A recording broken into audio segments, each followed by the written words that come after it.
Estamos. Buenos días a todos.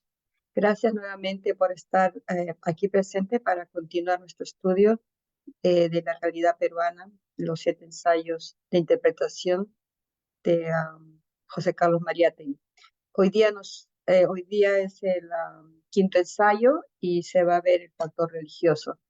Gracias nuevamente también todas las veces al compañero Robles que tiene el tiempo para dedicarnos y compartir sus conocimientos. Esta es la sexta clase, ya faltarían 3 clases más para culminar realmente este taller que ha sido bastante productivo, diría yo.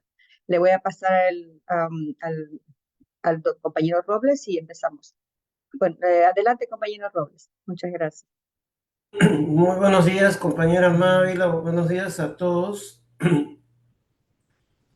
los que están presentes en la plataforma y los que eh, por algún motivo no pueden estar presentes, pero que seguramente van a visualizar esta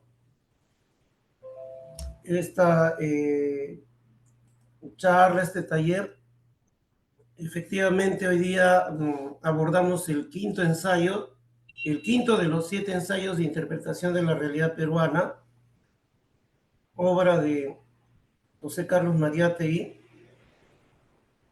Este quinto ensayo está subdividido en 3 subtítulos: la religión del Tahuantinsuyo, la conquista católica, la independencia y la iglesia.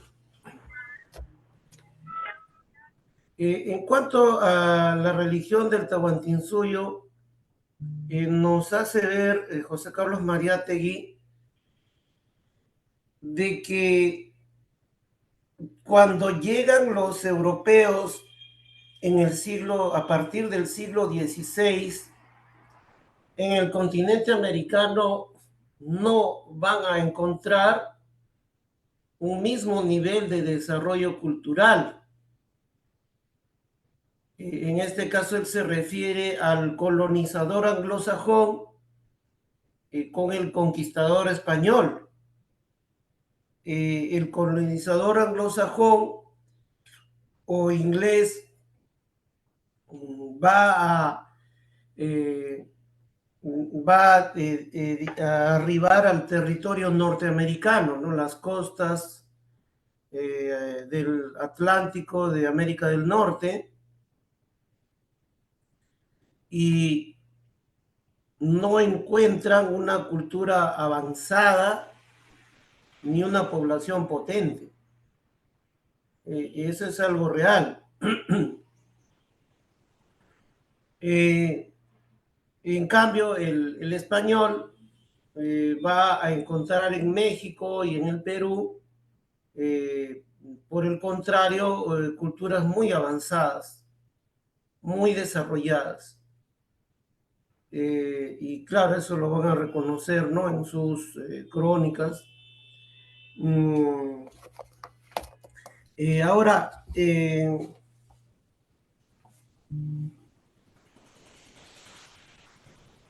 hay que tener en claro algo, ¿no? Porque siempre se ha planteado como un mito, como una especie de leyenda, pues, de que los socialistas o los revolucionarios se dedican a contestar o a hacer a rivalizar, digamos, contra la religión, o hacer una especie de anticruzada. Mariátegui lo aclara y dice que la crítica revolucionaria no regatea ni contesta ya a las religiones y ni siquiera a las iglesias, sus servicios a la humanidad ni su lugar en la historia. Entonces,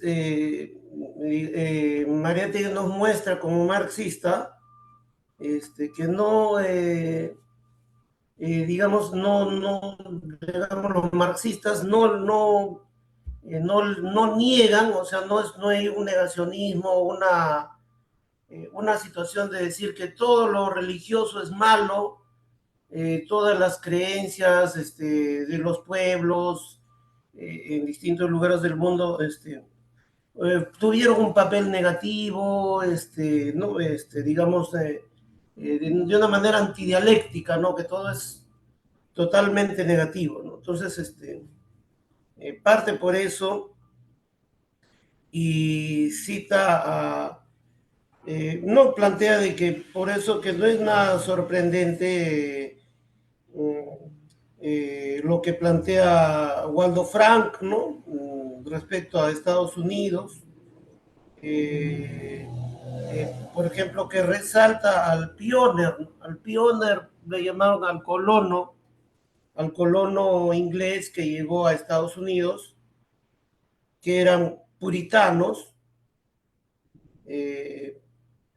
Entonces, digamos, los puritanos tenían o puritanos o protestantes, esa característica de la austeridad, del ahorro, la ética del trabajo, no era, digamos, una vertiente cristiana, digamos, más cercana o más compatible con lo que es la burguesía, ¿no? Entonces, y ahí lo cita cuando dice una tierra virgen y hostil demandaba todas las fuerzas que podía aportarle y mejor que ninguna otra, la vida frugal, la vida de renunciamiento le permitía disponer de esas fuerzas. Claro, el puritano no bebía alcohol, no, no, digamos, no se embriagaba, tenía pues una vida, ¿no? Frugal, una vida austera y de mucho trabajo. Entonces eso generó pues una base económica y bueno, en eso reconoce. Entonces, ahora, la religión inca, plantea José Carlos Mariátegui que tuvo algunos rasgos fundamentales, dos sobre todo resalta un colectivismo teocrático y materialismo. Entonces, y ahí también aclara con quienes o a quienes refieren o querían compararla, asimilarla a la religión de la India, ¿no? Entonces dice, no, estos rasgos la diferencian de la religión indostana, tan espiritualista en su esencia. Que la religión quechua era un código moral antes que una concepción metafísica, hecho que nos aproxima, dice, a la China mucho más que a la India. O sea, Mariátegui encuentra en la religión quechua, en la religión incaica, una mayor similitud con la religión en China que con la religión en la India. Entonces, digamos, y algo importante, ¿no? Plantea que es una religión de rasgos materialistas.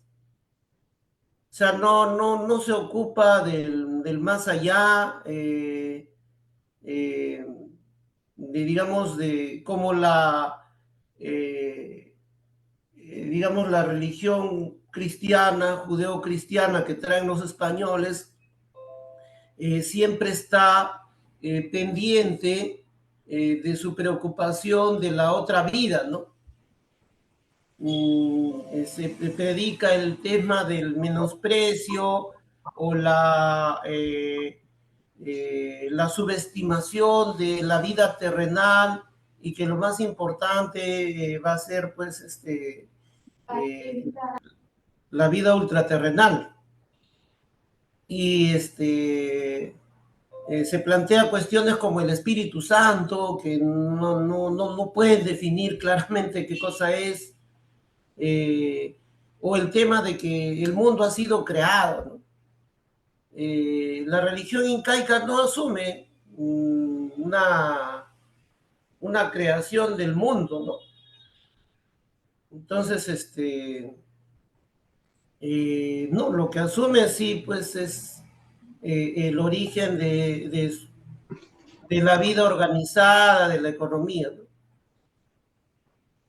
Entonces, o sea, es una religión adaptada al régimen social y político. O sea, el mismo Estado incaico, eh, digamos, va a tener esa razón, ¿no? O sea, por eso dice que tenía la religión incaica fines temporales más que fines espirituales.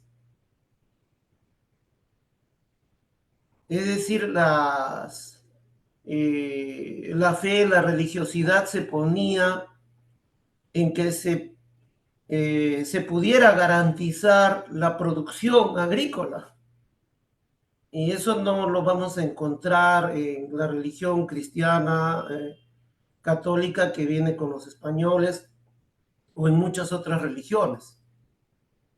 O que haya ganadería, o que los fenómenos naturales no afecten tanto la producción, ¿no? O sea, siempre está en función de las actividades económicas, de que no se pase hambre, de que se pueda llegar a construir, digamos, las vías.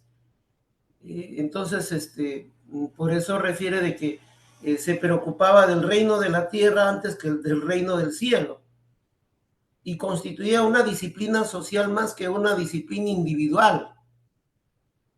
No hay, digamos, una constricción, no había un auto analizarse para, digamos, que se, digamos, expresara como la religión católica algún tipo de llevar al feligrés, ¿no? Al tema de plantearse sus actos, ¿no? Que si estaban o si están aceptables para Dios o son reñidos o si ha caído en pecado o no, o sea, no es no es muy dada, digamos, al ámbito personal, íntimo, privado, sino está más constituida por actos colectivos de fe, ¿no? Y nos habla de cómo el mismo golpe de la conquista o la invasión española hirió de muerte la teocracia y la teogonía. Bueno, teocracia es, digamos, el Estado mismo inca era teocrático, ¿no? Se consideraba al Inca como un hijo del sol, como un ser pues divino. Y la teogonía, que se toma este término de Hesiodo, el origen de los dioses, ¿no? Claro, acá los incas, por ejemplo, una especie de teogonía era pues la leyenda de Manco Cápac y Mama Ocllo, de que habían emergido estos hijos del sol, habían emergido del lago Titicaca, ¿no? Entonces, bueno, entonces toda esa situación, digamos, hizo que cae el Estado inca y cae pues la religión, ¿no? Bueno, un poquito para consultar el diccionario, siempre es bueno, hermanos, cuando leemos obras, leemos los 7 ensayos, siempre con nuestro diccionario, ¿no? Como lo decía el profesor o la profesora en el colegio con el mataburro, ¿no? Entonces, la teocracia, según el diccionario de la RAE, viene, dice, del francés teocratie, y viene a su vez del griego eopatia o teocratía, ¿no? Que se entiende como gobierno que se considera ejercido directamente por Dios, como el de los hebreos antes de que tuviesen reyes. Otra acepción es forma de gobierno en que la autoridad política se considera emanada de Dios y ejercida directa o indirectamente por un poder religioso, como una casta sacerdotal o un monarca. Y en tercer lugar, país cuya forma de gobierno es una teocracia. Entonces acá en el Perú, en el Tahuantinsuyo, teníamos un estado teocrático. Entonces casi no había diferencia en lo que plantea Mariátegui entre lo que es Estado e iglesia. No era como, digamos, instituciones distintas. O sea, el Estado era a la vez lo que se podría entender como iglesia dentro del concepto occidental y la iglesia era a la vez el Estado. Y bueno, la teogonía es otro término que cita él del latín teogonía y del griego eogovía o teogonía, narración del origen y genealogía de los dioses, ¿no? Bueno, acá era un poco, como dice Mariátegui, le falta razón cuando dice que es pues, una religión materialista y no es como los griegos, pues que hay unas cosas muy fantásticas acerca del origen de los dioses del Olimpo, ¿no? O la creación del mundo en 6 días por parte de, digamos, de la mm, de la visión hebrea que luego va a integrar, pues, o va a servir de base a lo que es el cristianismo. Bueno, ellos eran, digamos, algo más material, por ejemplo, el Titicaca era, ellos hablaban de las pacarinas, ¿no? O sea, las pacarinas eran fenómenos naturales de los cuales surgía diversas divinidades o fuerzas de la naturaleza, ¿no? En este caso, por ejemplo, el lago Titicaca era una pacarina muy importante porque de ahí habían surgido los incas según la leyenda, ¿no? Entonces, bueno, los hermanos Ayar, que dicen que es la que es más ajusta digamos, a esa narración, y que claro, estos que surgieron de ahí, surgieron para, digamos, organizar la civilización, ¿no? La agricultura, la ganadería, organizar el Estado. Otras pacarinas eran, por ejemplo, el mar, cordilleras, como por ejemplo, que fueron incorporando Pariajaja en la zona de la Sierra Central, por ejemplo, ¿no? O Pachacamac, que es acá al sur de Lima, también, ¿no? Entonces, siempre con las pacarinas, ¿no? Los ríos mismos también, ¿no? Eran pacarinas y de las cuales habían surgido los ayllus y las deidades. Eh, entonces, eh, ahora se van a, digamos, no, en el imperio incaico no se va a excluir, digamos, a los dioses de los ayllus que va conquistando o va incorporando el imperio inca a su dominio. Y ahí Mariátegui señala: los dioses incaicos reinaron sobre una muchedumbre de divinidades menores que anteriores a su imperio y arraigadas en el suelo y el alma indios como elementos instintivos de una religiosidad primitiva estaban destinadas a sobrevivirles.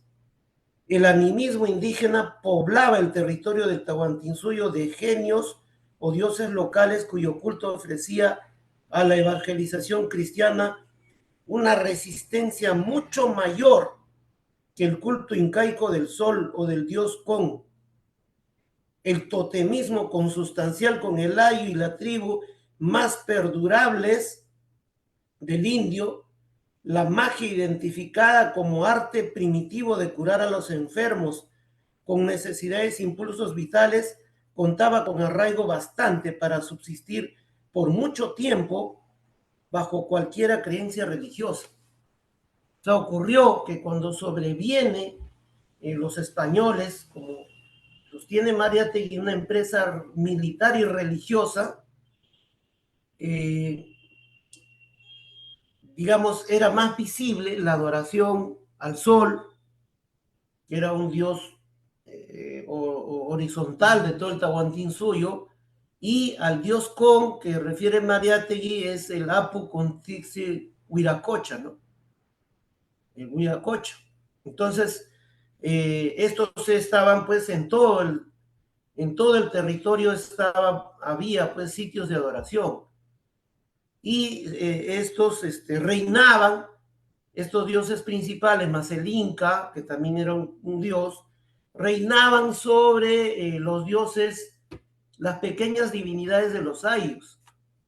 Y los ayllus, por lo general, tenían, y claro, todos acá creo que, o la mayoría procedemos de alguna zona andina o cerca a los Andes, en nuestros pueblos, siempre está la montaña más cercana a la comunidad, siempre es el objeto de adoración o alguna laguna. Entonces, estos no eran visibles para los españoles. Por eso es que refiere Mariátegui de que los indios se refugiaron en ellos. Y era una resistencia más cultural, religiosa, más difícil de detectar, más camuflable, porque es, digamos, el territorio peruano está pues atravesado por las 3 cadenas de cordilleras y hay infinidad de montañas, ¿no? O sea, entonces, y todos son apus, todos son apus, ¿no? O sea, cerca, salvo algún lugar donde no haya población, pero siempre es un apu, una cordillera, una montaña, e incluso cuando los detectaban, los españoles les ponían nombre de santos, especialmente San Cristóbal, ¿no? Y por eso que en el Perú hay Cerro San Cristóbal, hay por cientos, casi en todas las provincias hay un cerro que se llama San Cristóbal. Entonces, fue parte de esta lucha, ¿no? O los ríos mismos, ¿no? Los ríos también, ¿no? Entonces era más, digamos, más manejable para ellos poder digamos, llevar a cabo una resistencia que dura hasta hoy, cuando hay algún tema de enfermedad, de males, dicen no hay que hacer un pago al cerro, un pago al APU, no, al abuelito, dicen, no, de acuerdo a la provincia varía. Entonces van nuestros hermanos, nuestras familias van y llevan a veces gallinas, matan una gallina ahí, la entierran, hacen un rezo, se chachacoca. Entonces eso no lo han podido, no lo pudieron eliminar, ¿no? Y Mariátegui lo detecta por qué, ¿no? O sea, porque había una multitud, o sea, los incas no avasallaron con esas deidades. Luego Mariátegui nos comenta acerca de la conquista católica y plantea que tuvo un carácter de cruzada, ¿no? Es una empresa militar y religiosa, pero esta cruzada va a se va a diferenciar de las originales cruzadas que emprendieron en los siglos 11, 12, en siglos previos, los europeos hacia la llamada Tierra Santa, ¿no? Donde hoy se está dando el conflicto en Gaza, ¿no? Hacia Palestina. ¿Por qué? Dice que estos eran, digamos, estos cruzados, esos primeros cruzados, esos cruzados originales, son producto de un choque del cristianismo, catolicismo contra el islam. Digamos, es una fuerza más nueva en sus planteamientos ¿no? En ese choque, digamos, tiene más de novedoso.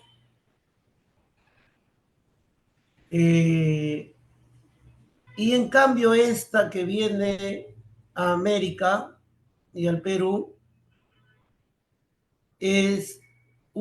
son cruzados de la contrarreforma. O sea, son católicos que vienen con la mente de enfrentarse a la reforma protestante, que inició Martín Lutero en Alemania, luego la sigue Calvino en Suiza, y estos emigran o llegan hacia Inglaterra, y esos que en Inglaterra se van a hacer llamar puritanos, son los que llegan a Norteamérica. Entonces, viene con la mentalidad de la iglesia de la contrarreforma.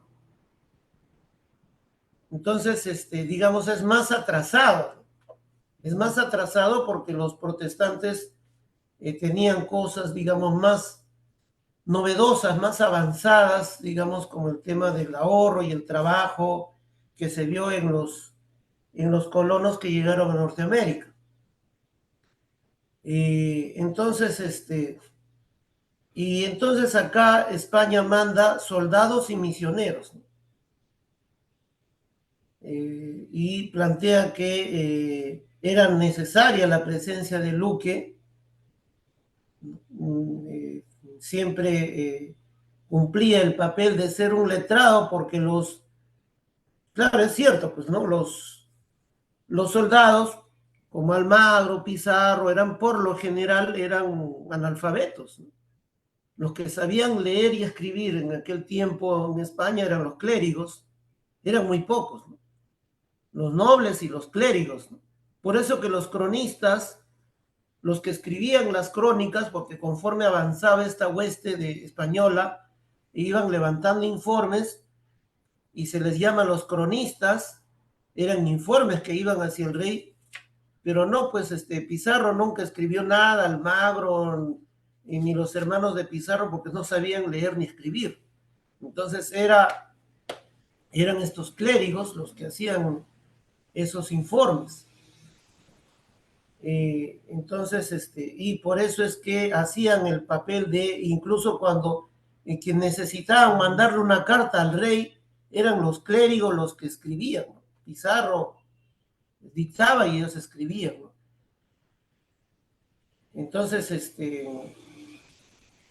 Entonces también, y también el otro es el papel espiritual, pues porque ya sabemos, bueno, en toda empresa militar, por muy imperialista que sea, requiere de la parte espiritual, y en este caso lo daban pues los clérigos, ¿no? O sea, daban pues el dogma, dice, ¿no? A la aventura, a la invasión.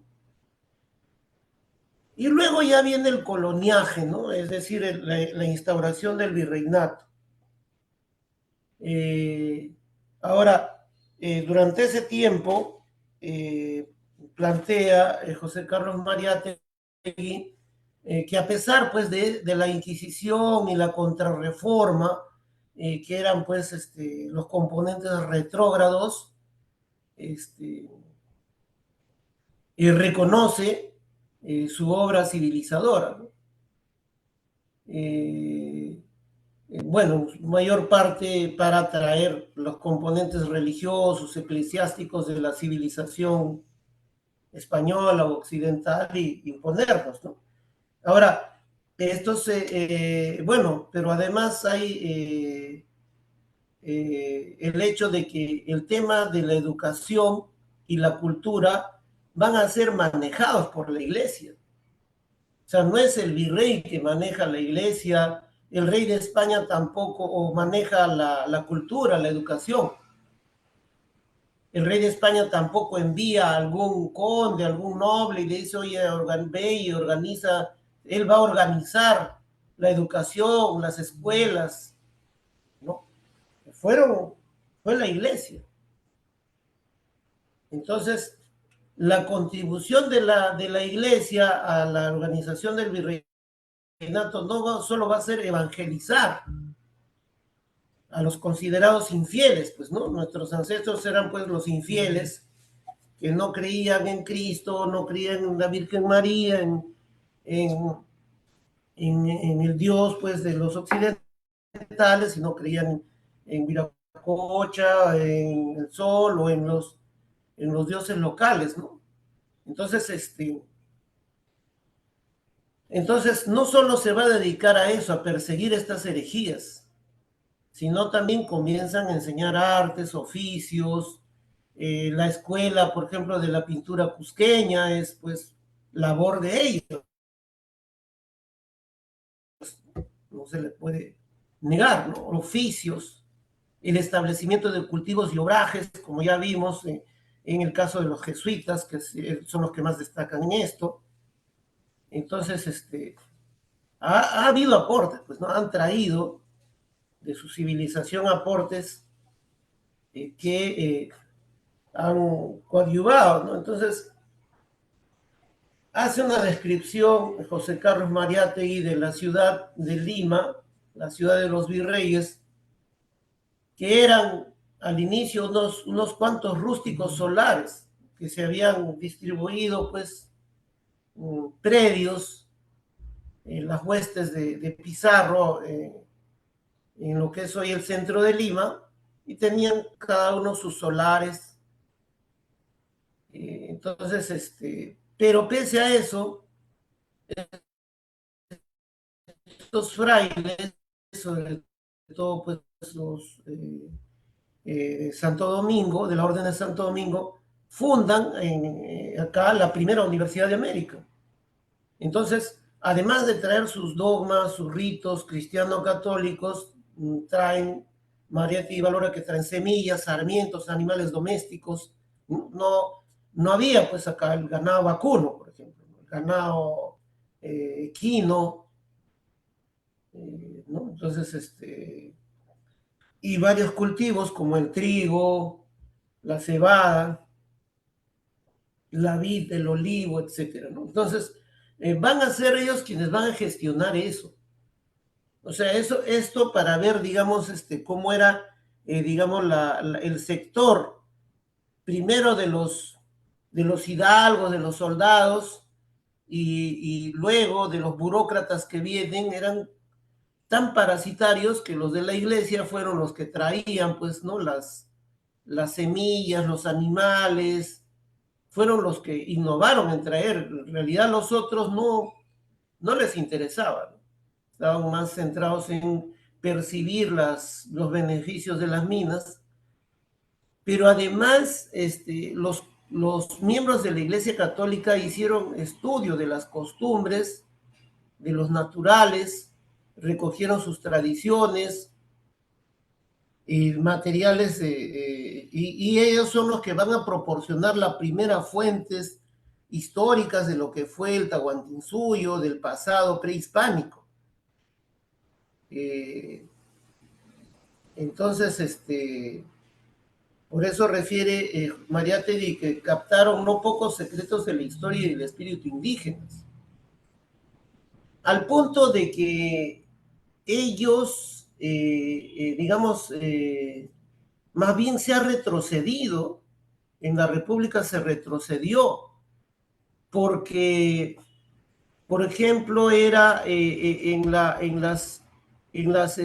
escuela, por ejemplo, de teología, y en los seminarios y en San Marcos, era obligatorio que estudiasen el quechua, porque ellos comienzan a evangelizar en quechua, ¿no? Cosa que más bien a finales del virreinato decae y en la República desaparece, ¿no? Ya era impensable, y más bien los criollos que van a heredar el poder en la República prácticamente comenzaron a desaparecer el quechua. Pero estos curas, bueno, pues estudiaban el quechua para poder recoger esas versiones, ¿no? Obviamente que desde una posición de clase dominante, de imperio español, pero que a la vez ha quedado como, como fuentes del estudio de la historia, ¿no? Bueno, ahí está la imagen de la Real Cédula de Carlos V, creando la Universidad de San Marcos, o Universidad de Lima de San Marcos, y, y también, ¿no? Su madre, Juana.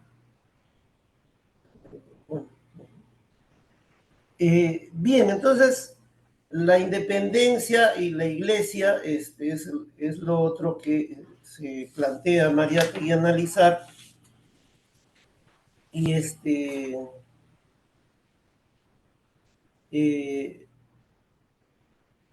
bueno, también Mariátegui antes de eso plantea, ¿no? Claro, ha habido una intensa evangelización, una intensa persecución de las idolatrías por parte de los curas, pero también plantea que como la religión católica, con toda su suntuosidad, majestuosidad, eh, sugestionaron, digamos, a la masa indígena, ¿no? O sea, fue también es un factor que influyó, ¿no? Digamos, en esa evangelización que finalmente terminó en una, en un sincretismo religioso, que es lo que luego han dicho algunos, incluido Lumbreras, que hace poco falleció, ¿no? Y que es también un intelectual mariateísta, ¿no? Entonces, refiere que al punto de que resulta sorprendente cómo, por ejemplo, el lugar de mayor devoción hacia la Virgen sea Puno, sea donde está el lago Titicaca y donde precisamente era el lugar, digamos, de origen de los incas. Entonces, claro, allá la fiesta de la Virgen de la Candelaria, etcétera, es pues tremendamente, digamos, sin par, ¿no? Creo que ni en España misma hay una fiesta con tanta devoción. Entonces, trata de explicárselo y también plantea de que, de que la evangelización, o sea, estos curas se adaptaron muy bien al tema, o sea, no entraron a querer evangelizar en base a la Biblia, o sea, en base a dogmatizar al indígena con los pasajes de la Biblia, sino en los rituales. Y entonces igual, por eso es que lo que va a prosperar son las fiestas patronales, ¿no? Y dice, bueno, pues la jora que bebía antes por Pachacama, por Huiracocha, eh, por diversas deidades, esa misma jora la va a tomar, digamos, para sacar pues una procesión, ¿no? Entonces dice, no, los curas se dan cuenta que más acentuando el tema de promover rituales, ganan más rápidamente a la feligresía que, digamos, querer ponerlos a estudiar el dogma católico o, digamos, hacerlo enarbolar eso, ¿no? Bueno, en la independencia, la llamada independencia, Mariátegui critica de que del mismo modo que no tocó los privilegios feudales de los encomenderos que se van a convertir en hacendados, tampoco tocó los privilegios eclesiásticos, ¿no? La iglesia, que era también otro gran terrateniente, o sus órdenes eran grandes terratenientes, van a conservar sus privilegios económicos, sociales, culturales. Ellos van a seguir dirigiendo las universidades y los colegios. Entonces, el alto clero es conservador, tradicionalista, se sentía pues más identificado con el rey y con España, pero vio algo muy práctico, se dio cuenta que la república no iba a modificar en nada la estructura colonial, así que le convenía adaptarse y se adaptó muy bien, ¿no?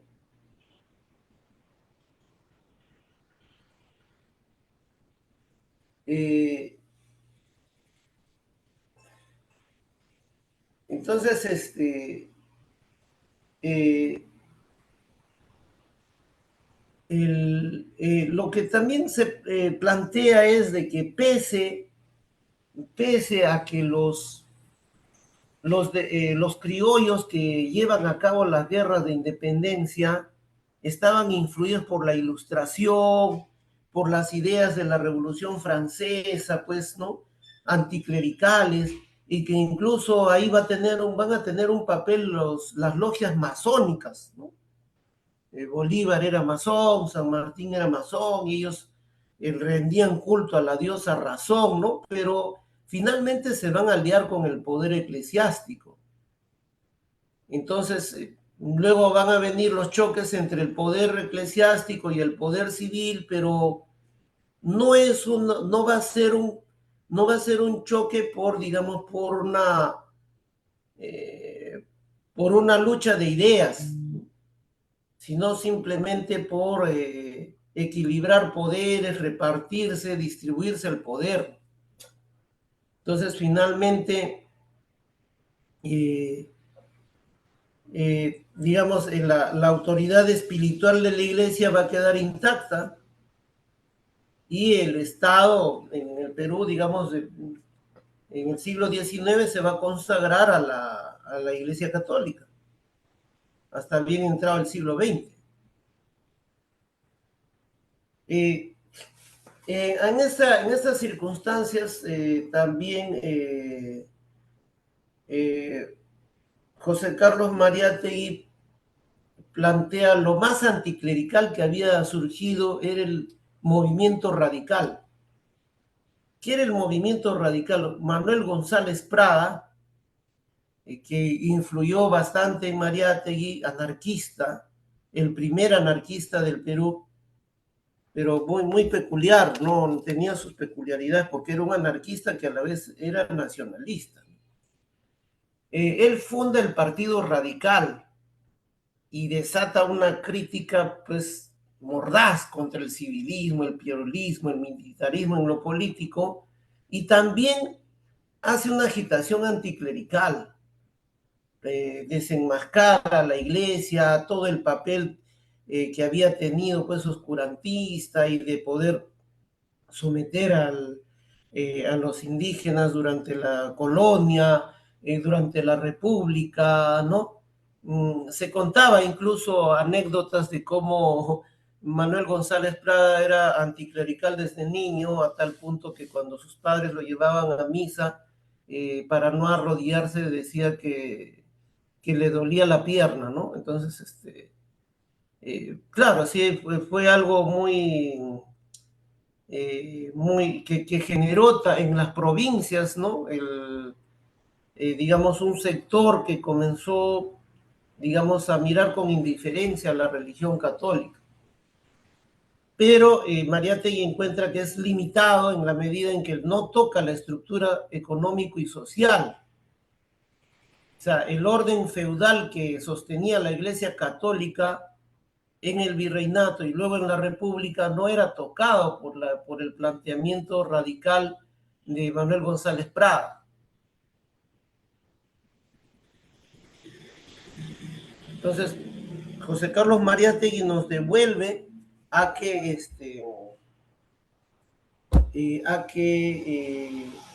finalmente el problema es económico, ¿no? O sea, el rol que va a cumplir la iglesia es en función de sostener un modelo económico. Y en la actualidad, y el problema es cambiar el orden económico y social, básicamente, ¿no? O sea, más que entrar a una contienda contra las religiones, contra las iglesias, ese es el problema. Y eso trasladándolo a hoy, porque en el tiempo de Mariátegui, que Mariátegui elabora su obra, plantea todavía los protestantes no cumplían un papel muy destacado en el Perú, no se expandían, ¿no? Hoy se ha expandido, digamos, pero ya no ni siquiera un protestantismo, ¿no? Sino ya determinadas sectas o iglesias que no, digamos, más bien fomentan el atraso político, fomentan la indiferencia, a diferencia de los pastores puritanos en Norteamérica que en un buen sector ha tenido esa tradición de estar siempre con los reclamos de la gente, ¿no? Con los reclamos, con reclamar derechos. Entonces acá se ha expandido, digamos, más bien ciertos grupos, sectores que llevan más bien a la indiferencia, ¿no? También Mariátegui compara con el proceso de México, ¿no? O sea, dice, en México se ha avanzado más en el tema de la separación de iglesia y Estado, y que justamente acá, por la claudicación de los liberales, no se avanzó más en ello, ¿no? Y bueno, hasta el día de hoy, la Iglesia Católica tiene pues todo un rol al servicio pues de los gobiernos de turno, de las dictaduras, de las clases dominantes, sobre todo la jerarquía, ¿no? Ya hemos visto, por ejemplo, esta dictadura, cómo ellos se pusieron del lado y para justificar o ocultar prácticamente las matanzas masivas. Claro, luego ya cuando los organismos internacionales comenzaron a denunciar ese problema, recién el obispo, los cardenales comenzaron a decir algo, ¿no? Pero qué bien que se callaron los primeros meses. Entonces, pero básicamente lo hacen porque sostienen el modelo económico neoliberal, la globalización, pero que a la vez les va trayendo a ellos consecuencias porque cada vez se va debilitando más el papel de la iglesia, ¿no? Ahora, hay iglesias de las llamadas evangélicas que quieren sustituirlo, ¿no? La principal creo que es la Alianza Cristiana y Misionera, que exige que además del Tedium haya una reunión, una misa de los presidentes de la República con ellos, ¿no?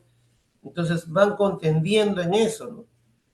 Entonces el tema, como refiere José Carlos Mariátegui, es sobre todo el desentrañar el rol que cumplen al servicio del modelo económico. Hoy sería con el tema de la globalización, el modelo económico neoliberal, ultraliberal. La Constitución actual refiere que se reconoce su papel, ¿no?, en la creación de la República, pero más que el reconocimiento del papel, lo que quieren es una iglesia a la cual lo reconozcan como aliado pues de las grandes transnacionales. Eso básicamente ahí creo que está el kit del asunto. Y entonces el problema es ver objetivamente que nuestro tema, el tema no es, o el asunto no es para un proyecto socialista, ver si es que se retoman o el pueblo debe de adoptar tal credo religioso o conservar o renegar de tal credo de tal forma. Eso no es el tema, ¿no? El tema es que se cambien las estructuras económicas y sociales. Eso es básicamente. Ya la situación religiosa es la misma población, son los pueblos los que en su desenvolvimiento van definiendo.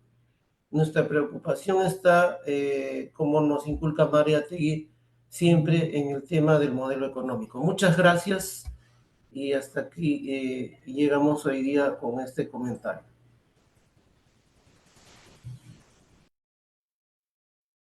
Muchas gracias, compañero Robles. Pasaremos entonces a la sección de preguntas. ¿Alguien tiene alguna pregunta? Por favor, levante la manito para poder pasar a esa sección. Creo que es un tema bien importante porque Mariela, adelante Mariela. Sí, bueno, acabo de poner el volumen. Sí, muy interesante, como siempre, pues agradecemos mucho, doctor, por digamos, yo también he leído el libro ay, perdón, se me cae el teléfono, pero escuchar también otros comentarios, otras interpretaciones es muy importante, ¿no? Bastante interesante. Yo tengo una pregunta. El sábado pasado, por ejemplo, no tuve la oportunidad de estar, pero escuché ayer la clase anterior, la penúltima, ¿no? Y también se hablaba del tema económico, como acaba de mencionar usted. La pregunta sería, hay que cambiar primero lo económico para que pueda, digamos, la sociedad pueda cambiar, pero si dentro, hablar solamente de economía, sin un concepto, digamos, equitativo, equilibrado, humanista, digámosle, ¿no? ¿Cómo se puede cambiar esas economías? O sea, cambiar la economía para que se transforme todo. ¿Cómo usted, digamos, podría explicarlo? O sea, ¿cómo se podría cambiar una sociedad para que todo funcione, empezando por la economía? No sé, no sería empezar de repente, digo yo, desde mi punto de vista, tratando de ver una sociedad más equitativa, equilibrada, más humana, empezar por los valores que por la economía. Me gustaría escuchar su concepto. Muchas gracias, compañera. ¿Alguien más tiene otra pregunta para ya después pasar a las respuestas? Ok, no hay otra pregunta, entonces adelante, compañero Robles, y de ahí vemos si hay pregunta más adelante. Bien, sí, vemos de que a lo largo de estos 5 ensayos que vamos ya estudiando, tenemos tenemos de que Mariátegui siempre nos lleva a reparar en el tema económico. Y es que Mariátegui parte de buscar un cambio y lo dice abierta, clara y claramente, ¿no? Él dice, la única aspiración que tengo es asistir al inicio, digamos, del proyecto socialista en el Perú, ¿no? Él es un declarado socialista, entonces, socialista y marxista, entonces, para la concepción que él asume, el tema es que siempre a lo largo de la historia, quienes han determinado la cultura, digamos, la moral y todo lo demás ha sido la clase que ha controlado los medios de producción. Y obviamente quien controla los medios de producción controla la economía. Entonces es por eso que él plantea o hace ver, ¿no?, de cómo, digamos, bueno, el tercer modo de producción, que es el que llega acá, sería el feudalismo. Entonces, por eso él dice, no, o sea, el indio no es problema de que le vas a dar escuela nocturna o de que no le vas a, hagamos una campaña para que se sensibilicen pues los criollos, y dice, no dice, no ese es el problema es devuélvele la tierra, así de sencillo, ¿no? Entonces dice, no es, el problema es, si quieres redimirlo, expropia la tierra pues a la iglesia, a los grandes hacendados y entrégale lo que es de él, porque se lo despojaron desde la llegada de los españoles. Y después viene todo lo demás. Pero lógicamente que como esa gente está en el poder va a ser difícil. Y claro, ahí viene el tema que usted comentaba en la sesión pasada, ¿no? Y Velasco, claro, ha habido, obviamente, no se puede decir que está idéntico, ya no vemos pues los gamonales, ¿no? Entonces, el sistema se da maña para evolucionar, ¿no? Entonces, obviamente ya no tienen esas haciendas o la han recuperado como agroexportadores o tienen seguramente sus joyerías, otros negocios o eso lo reinvirtieron en minas.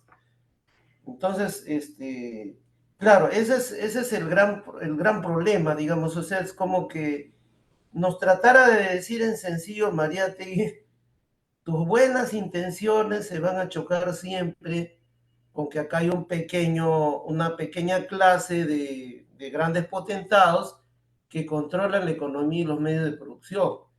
Y mientras tú no los expropies a ellos y se los des a la clase realmente productiva, todas esas buenas intenciones se van a chocar con eso. Entonces, por eso es que en el tema de la tierra, en el tema del indio, él critica, ¿no? Hay varios, dice, algunos que plantean una solución jurídica, una solución administrativa, una solución que a través de la iglesia les predicaran a estos señores para que no sean tan malos, no los exploten tanto. Entonces, digamos, nos lleva a eso, ¿no? Ahora, claro, en este tema del ensayo sobre la religión, digamos, Mariátegui rompe con esa leyenda con que los marxistas, ¿no? Digamos, lo más representativo del marxismo en el Perú y tal vez uno de los más representativos en América que, o sea, andan en constante lío, pendencia con el tema de la religión, ¿no? Lo que hace es registrar objetivamente cómo ha sido el tema religioso prehispánico, resalta sus bondades, dice, no es materialista, es notorio que él lo ve pues como algo mejor, ¿no? Para él, pero tampoco él dice esto es lo que se debe autor o lo otro, cómo se ve, digamos, en estos tiempos, ¿no? Hay hermanos que dicen, no, el tema es ya, pues, dejemos las 4 operaciones, ya no comamos trigo, ya no tomemos leche de vaca, porque todo eso lo trajeron los españoles, reneguemos de eso y bueno, pues, comencemos, pues, a adorar a nuestros apus, si tienes en tu casa tu altar, tus imágenes, bótalas, ¿no? Entonces eso tampoco, no tiene ningún sentido. Entonces, Mariátegui lo que plantea es que cualquier emancipación de las clases que componen el pueblo empieza por emanciparlos económicamente, ¿no? Y claro, en el tema de la religión, finalmente es eso, él dice, no, aquí hay que ver qué tipo de modelo económico sostiene, ¿no? Y en este caso, bueno, el rol de la Iglesia Católica para él, pues, le queda, o sea, lo enfoca bastante claro, ¿no? Bastante claro y bueno, eso es lo que podríamos comentar al respecto, ¿no? Gracias, doctor. Bien, gracias. Sí, muchas gracias. ¿Alguien más que tenga alguna pregunta? Sí, déjame ver aquí. Ok, adelante, Luis.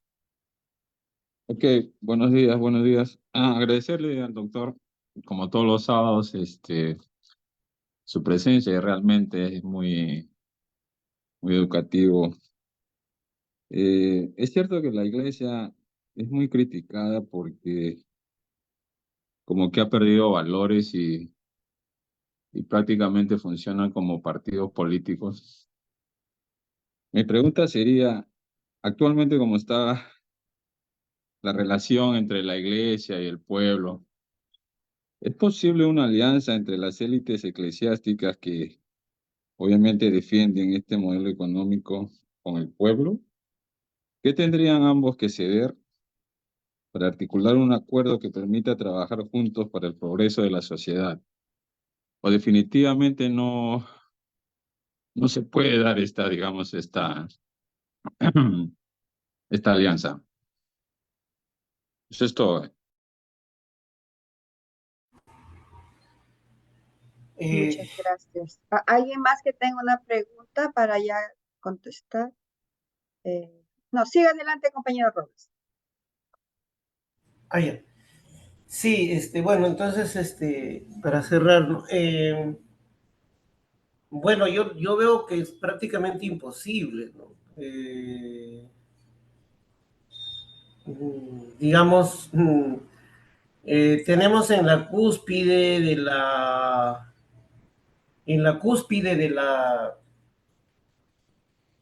en la cúspide digamos, del catolicismo a nivel mundial, a un papa que es de un país hermano, que es Argentina, y que ha sufrido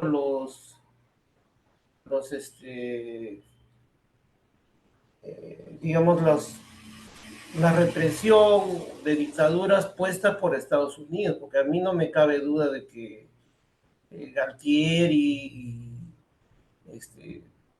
los otros militares que entraron por golpe a gobernar Argentina, eso ha sido trabajado por Estados Unidos. Pero, digamos, como padre espiritual de esta iglesia, como que yo supongo que muchos hermanos que mantienen, bueno, yo procedo de una familia católica, aunque no soy practicante, pero esperaban más, ¿no? Pero no hay, o sea, no hay una condena, y no es que no creo que no sepa, no se haya enterado lo que ha pasado acá, ¿no? Porque no creo que sea suficiente desde su rol, y más aún cuando en los mandamientos se plantea el no matarás, que simplemente ponga una cara amarga para tomarse foto con Boluarte, ¿no? Entonces, se ha visto a lo largo de la República, se ha visto con Fujimori, ha estado muy bien la jerarquía eclesiástica. Entonces, claro, yo creo que la gran alianza es en el seno del pueblo, ¿no? El pueblo peruano es profundamente católico. Pero eso no le impide luchar. Creo que probablemente la mayoría o casi la totalidad de los hermanos que han dado su vida contra esta dictadura son creyentes, y eso merece mucho respeto. Entonces, hay compañeras, compañeros a veces con ciertas corrientes un poquito, digamos, de repente en boga, y, y comentábamos, ¿no? En Ginebra hubo, digamos, una reunión con los peruanos, y asistieron varios compañeros de otras, de Chile, de compañeras sobre todo, muy resaltable, participación femenina de Colombia, de Bolivia, y, y claro, comentaban algunos, "Oye, pero eh, se imaginaban que, digamos, quienes habían salido a luchar, pues eran compañeros, cuadros, militantes de izquierda, y qué bien, ¿no? Que entre los campesinos, pero digo, más bien son los grandes ausentes, ¿no? Quienes, sí, más bien, y resaltaba cómo en el sur es el más combativo, pero es a la vez el más religioso. Andahuaylas, Juliaca, los Ayacucho, pues son lugares donde hay una profunda fe católica, mucho más pues que Lima, ¿no? Entonces decía, pero, y digamos un poquito que movía digamos, a algo curioso, que me decía, pero ¿ustedes cómo pueden permitir eso? Que los compañeros, que los compañeros sean, pero eso no depende, nadie está para autorizarlo o prohibirlo, ¿no? Te decía, ¿no? Y decía, pero no puede ser, ¿cómo? No, claro, le digo, y van a misa todos los domingos, y se confiesan y comulgan. Entonces, pero no lo podían entender, ¿no? Entonces, que pese a la profunda religiosidad y fe, sean capaces de dar su vida por defender la voluntad popular. Entonces, son cuestiones que a veces, pero, y le digo, y seguramente quienes tienen muy claro que, o digamos, están en el tema anticlerical, compañeros que tienen mucha lectura, de repente tal vez no tendrían ese espíritu de sacrificio que han tenido ellos, ¿no? Que pese a tener las balas en contra, siguieron marchando y gritando a voz en cuello de que se respete su voto, que se respete el voto popular, ¿no?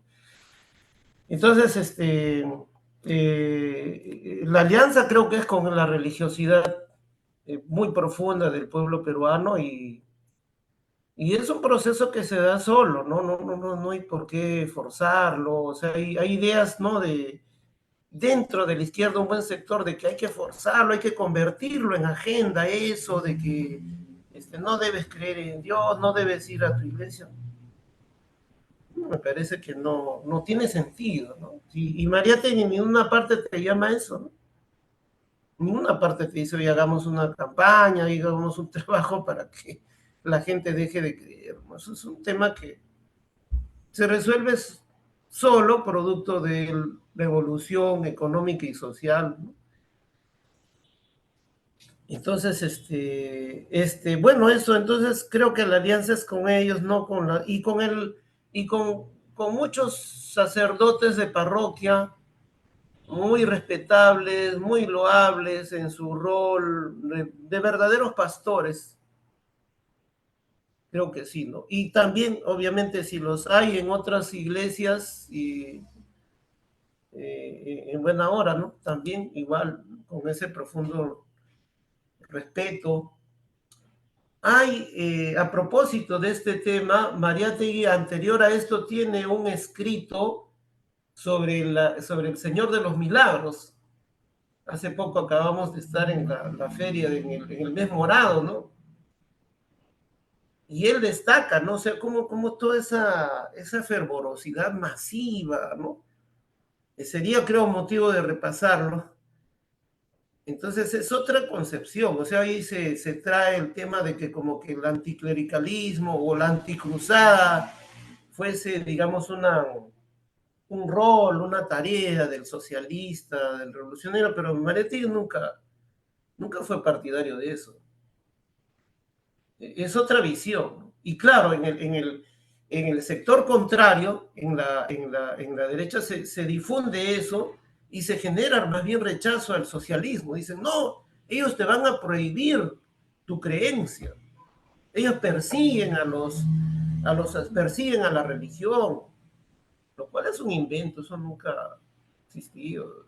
Se decía que en Rusia, por ejemplo, se había perseguido y que Stalin persiguió. Falso, más bien al contrario, creo que Stalin, cuando se da digamos, la invasión de las tropas nazis, más bien hace un pacto, una alianza con la Iglesia Ortodoxa y pide al, al patriarca de Moscú, de la Iglesia Ortodoxa, que haga una misa, porque comprendían pues de que era un pueblo profundamente católico ortodoxo. Entonces, claro, es otra visión de las cosas a la que vulgarmente se tiene sobre que el marxista, el socialista, anda pues, digamos, en plenos ataques contra lo que es todo lo que es iglesia o lo que es fe religiosa. Lo cual no quita que hay que denunciar las componendas, sí, de la élite clerical, ¿no? Que pareciera que en la iglesia hay clases sociales también, ¿no? Y parecieran pues ellos la clase dominante, la realeza de la iglesia, ¿no? Eso sí, ¿no? Eso no quita, ¿no? Porque hay cuestiones en que hay que, sí, ¿no? Actos de tipo político, eso sí. Bueno, eso y ya en la próxima reunión nos toca el ensayo Regionalismo y Centralismo. Muy interesante. Y bueno, esperemos, hay que darnos tiempo, por favor, para leerlo previamente leerlo o repasarlo, quienes ya lo han leído, previamente al siguiente sábado. Sábado 9 va a ser en pleno cierre de las jornadas de protesta contra la dictadura. Muchas gracias.